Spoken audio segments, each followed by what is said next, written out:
Show शुरू से पहले सभी दर्शक से रिक्वेस्ट है, शो चलने टाइम कोई वीडियो मत करिएगा, फोटो मत लीजिएगा, फोन को ऑफ रखिएगा। Please switch off the mobile. Thank you.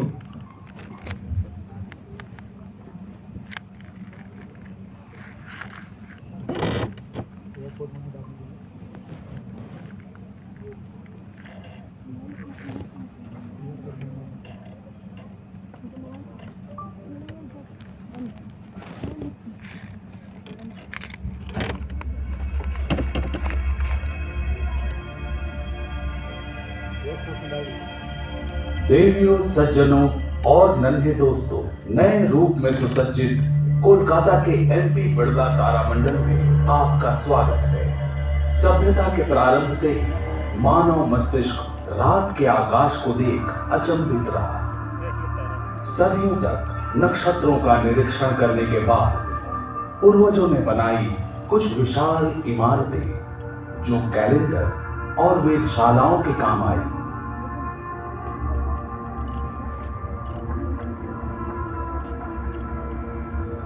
England में लगभग 4000 साल पहले निर्मित स्टोनहेंज संभवतः अंग्रेजों की वेधशाला ही थी।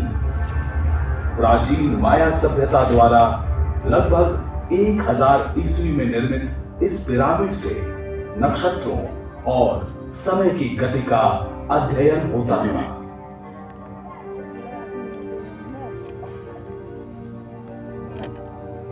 लेकिन विज्ञान और तकनीक के विकास ने महाकाश के बारे में हमारी पुरानी सोचों को बदल दिया।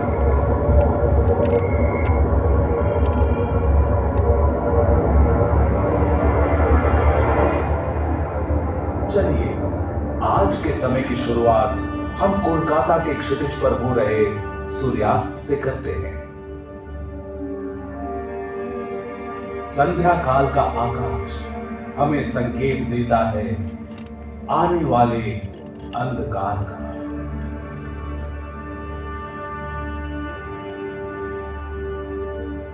गुम होते उजाले में टिमटिमाते बिंदु उभरते हैं।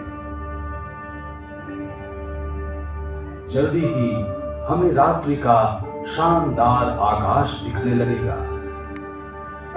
महाकाश के एक कोने में खड़े होकर हम नक्षत्रों से भरे असीम आसमान को देखते हैं, मानो ये हमें आमंत्रित कर रहा हो।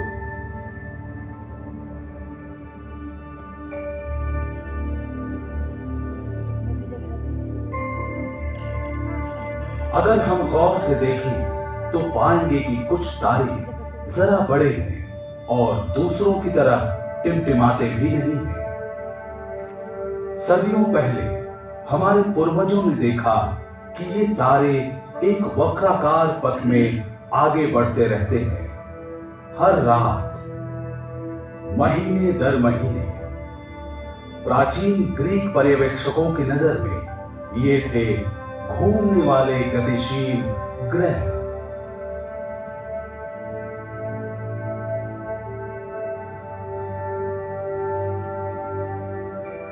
अब हम जानते हैं कि ये सुदूर में बसे खूबसूरत ग्रह हैं जिन्हें रोशनी मिलती है हमारे ही सूर्य से।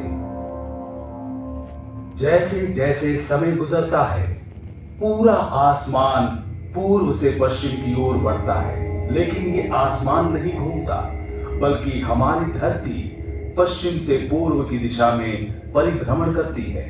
तारों से सज्जित शामियाने में सिर्फ एक नक्षत्र स्थिर है, ध्रुव तारा यानी पोल स्टार। कोलकाता में ये उत्तरी आसमान में 22 डिग्री की ऊंचाई पर दिखता है। रात के आकाश में इधर उधर बिखरे तारों में हमारे पूर्वजों ने महाकाश की संरचना को समझने की कोशिश की। उन्होंने देखा कि एक दूसरे की तुलना में ये तारे पूरे साल लगभग एक ही दूरी पर रहते हैं।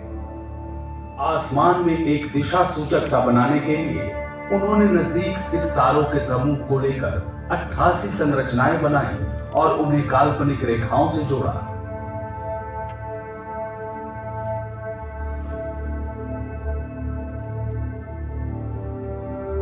मनुष्य ने अपनी विलक्षण कल्पनाओं द्वारा इन बिखरे तारों को जानी पहचानी आकृतियों से बदल दिया, जिन्हें तारामंडल कहा गया। ये प्राचीन नक्शे सदियों तक मानव को दिशा ज्ञान, सामुद्रिक यात्राओं और समय काल के अध्ययन में मदद करते रहे।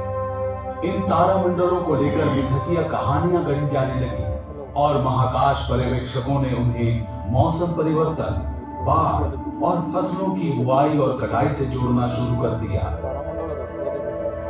रात को दिखने वाले तारामंडलों में से सबसे स्पष्ट है कालपुरुष अर्थात ओरायन। तारों को आपस में मिलाकर जो आकृति बनी वो था ग्रीक मिथक का महान शिकारी ओरायन।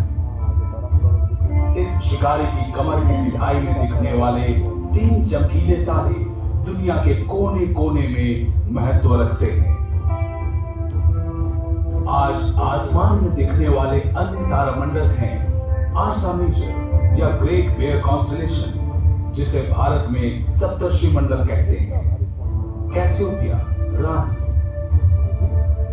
टॉरस यानी वृषभ,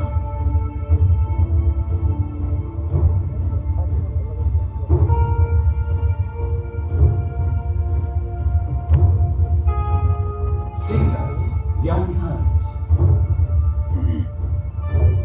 तकनीकी विकास के साथ मनुष्य की नजर अब तारों से भी आगे है। महाकाश के अंधेरे भरे असीम और सुदूर इलाकों तक, जहां आंखें नहीं देख सकती, हमारी आंखों के सामने खुला पड़ा है पूरा ब्रह्मांड। अपनी विभिन्न चीजों और अद्भुत अकल्पनीय घटनाओं से भरा हुआ ब्रह्मांड। इस ज्ञान के साथ मनुष्यों ने महाकाशीय घटनाओं के जन्म, इनकी अग्रगति और ब्रह्मांडीय पिंडों के विकास को समझने का और रात्रि आसमान में इनके रंगों और अजीब मौजूदगी को पहचानने का प्रयत्न किया है।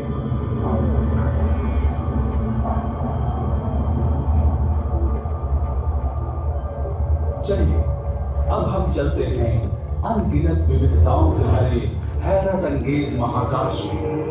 देखते हैं असंख्य रंगों से भरपूर दृश्य, जो वास्तव में पूरे महाकाश का एक छोटा सा हिस्सा भर है। जीवन की संभावनाओं से भरे हमारे ब्रह्मांड की कहानी, द कॉस्मिक कोलिशन।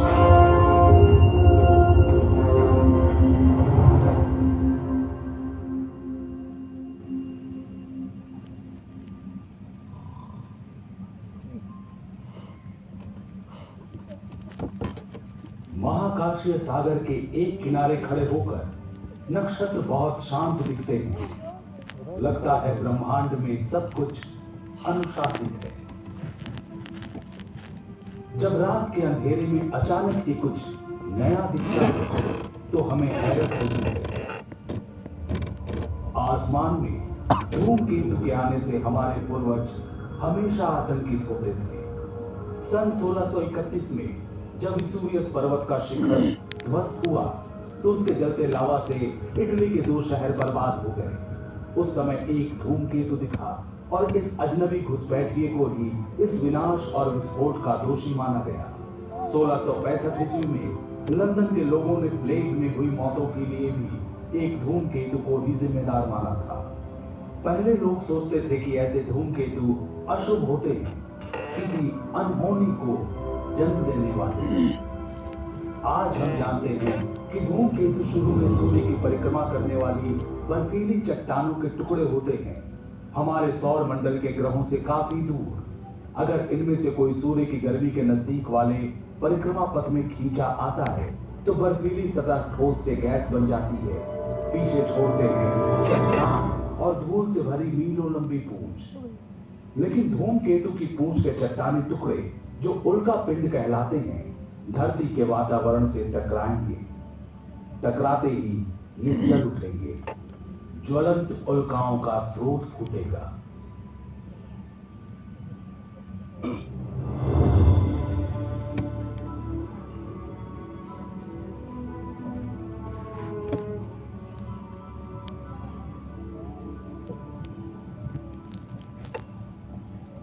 आजकल कभी कभी लगता है कि धरती पर स्थितियां बहुत ज्यादा और बहुत जल्द बदल रही हैं। बात सिर्फ धरती की नहीं, ब्रह्मांड में परिवर्तन ही शाश्वत है। नक्षत्र, ग्रह, अन्य निहारिकाएं भी हमेशा गतिशील हैं, हमेशा ही गुरुत्वाकर्षण के चिरस्थायी बल से बंधी हुई है। कभी कभी ये आपस में टकरा जाते हैं। ये खतरे की घंटी हो सकता है, लेकिन टक्कर दरअसल फायदेमंद हो सकती है और खूबसूरत भी। चलिए मेरे संग एक सफर पर धरती के करीब और हमारी गैलेक्सी से बहुत दूर देखिए कि कैसे महाकाश के इन टक्करों ने हमारा अतीत रचा, वर्तमान प्रभावित किया और भविष्य को गढ़ेंगे। हमारे चंद्रमा के जन्म को लेकर कितने सारे सिद्धांत हैं। हाल में वैज्ञानिकों ने एक और सिद्धांत प्रतिपादित किया। समय काल में पीछे चलते हैं 4.5 अरब साल पहले अतीत में, जानते हैं कि उनके अनुसार क्या हुआ था।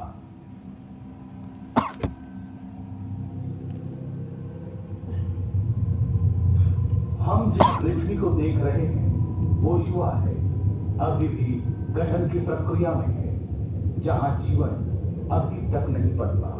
शुरुआती समय में हमारे सौर मंडल में ग्रहों जैसे विशाल चट्टानी टुकड़े झुंड में घूमा करते थे। कुछ का परिक्रमा पथ था जो उन्हें पृथ्वी के नजदीक लाया। ये थोड़ा ज्यादा करीब आ गया।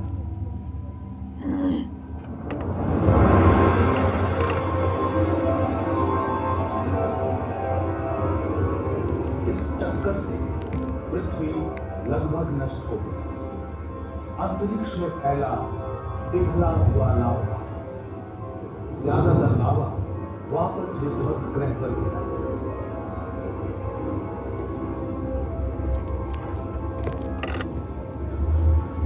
बाकी रह गया परिक्रमा पथ। गुरुत्वाकर्षण के कारण बाहरी महाकाश में नहीं जा पाया।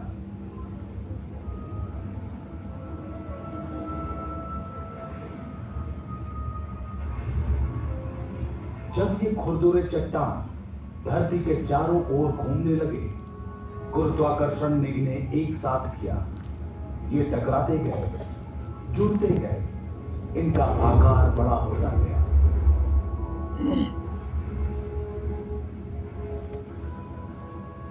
कुछ ही सप्ताहों में ये टुकड़े जुड़कर विशाल और विशाल हो गए।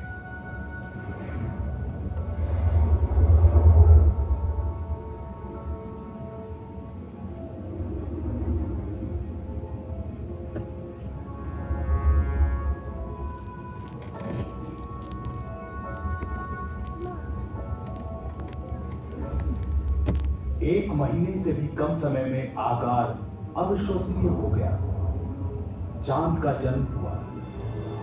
बिल्कुल सही, सिर्फ एक महीने में बना था हमारा चांद।